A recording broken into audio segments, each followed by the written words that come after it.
और यार ये नेक्स्ट है, which of the following is the effect on net profit if business decrease provision. मतलब अगर अलाउंस कम हो तो क्या एंट्री होती है, याद करो अलाउंस क्या होता है।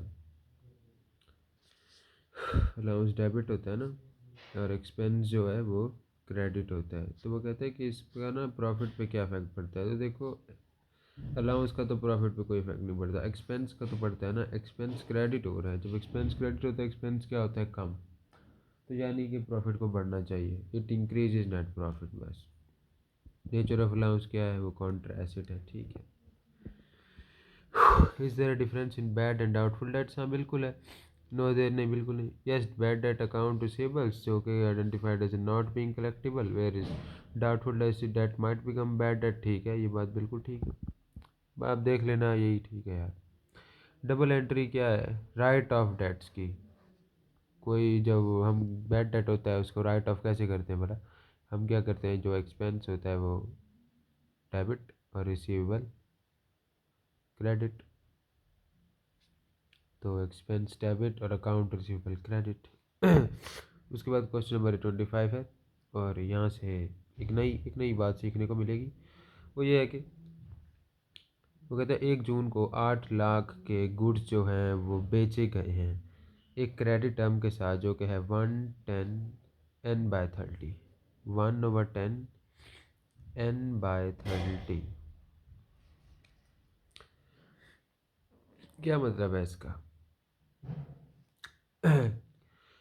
चलो बताता हूँ। How much should the seller expect to receive, अगर बायर्स 8 जून को पैसे देते हैं। देखो वो कहते हैं 1 जून को ना 8 लाख रुपए का हमने सामान बेचा है, और हमारा जो क्रेडिट टर्म एग्रीमेंट हुआ है वो ये हुआ है, वो हुआ है 1/10n/30। मतलब अगर तो उस बंदे ने जिसको हमने सामान बेचा है वो 10 तारीख से पहले पहले पैसे दे देगा तो उसको 1% का डिस्काउंट मिलेगा। और अगर वो 30 तारीख तक चला जाएगा तो फिर उसको पूरे पैसे देने पड़ेंगे।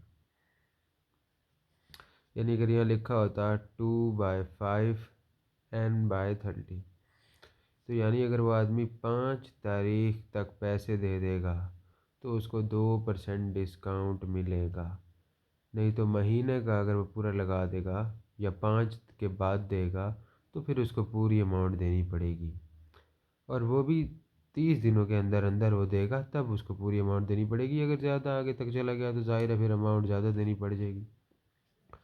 समझो बात को, 1/10 का मतलब है 10 तारीख से पहले पहले देगा 1% डिस्काउंट मिल जाएगा।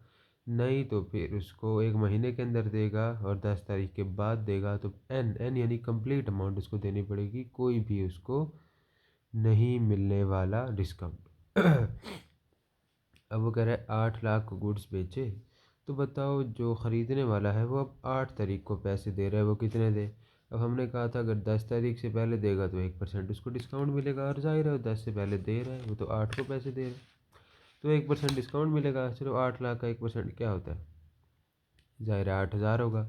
तो 8 लाख में से 8,000 गया तो 7,92,000 उसको देना होगा। बस ये सिंपल सा था।